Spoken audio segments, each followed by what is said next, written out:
নমস্কার, care and cure YouTube চ্যানেলে আপনাদের স্বাগত। এইচডব্লিউসির চেকলিস্টটি নিয়ে আলোচনা করা হচ্ছে।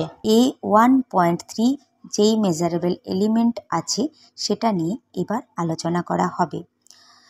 এর মধ্যে যেটা আছে তা হলো ফেসিলিটি চাইল্ডহুড এবং অ্যাডোলেসেন্ট হেলথ সার্ভিস প্রোভাইড করছে কি না।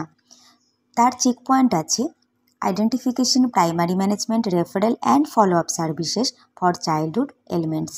তার মানে চাইল্ডহুডের মধ্যে যদি কোনো কিছু প্রবলেম হয় সেই প্রবলেমগুলো আইডেন্টিফাই করছে, প্রাইমারি ম্যানেজমেন্ট দিচ্ছে, রেফারেল সার্ভিস দিচ্ছে এবং ফলো আপ সার্ভিস দিচ্ছে।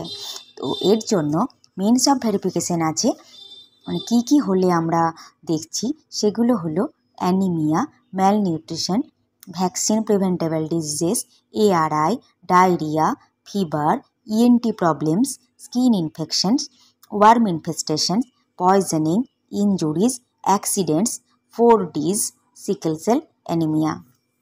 মেজারেবল এলিমেন্ট A1.3-র মধ্যে আছে check point education, counselling and referral service for adolescent health. তাহলে অ্যাডোলেসেন্ট হেলথের জন্য এডুকেশন দিতে হবে, কাউন্সেলিং করতে হবে এবং রেফারেল সার্ভিস দিতে হবে। এটা হলো চেক পয়েন্ট। এর মিনস অফ ভেরিফিকেশন হলো prevention and treatment of anaemia and other deficiencies, counselling on lifestyle, menstrual hygiene, harmful effect of tobacco, substance abuse and sex education.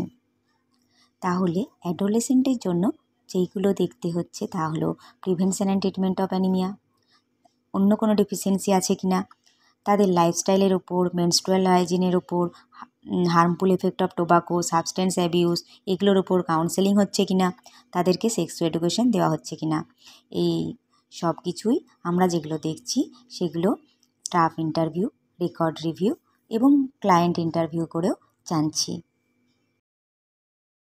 আজ তাহলে এখানেই থাক, আসছি আবার পরের ভিডিও নিয়ে।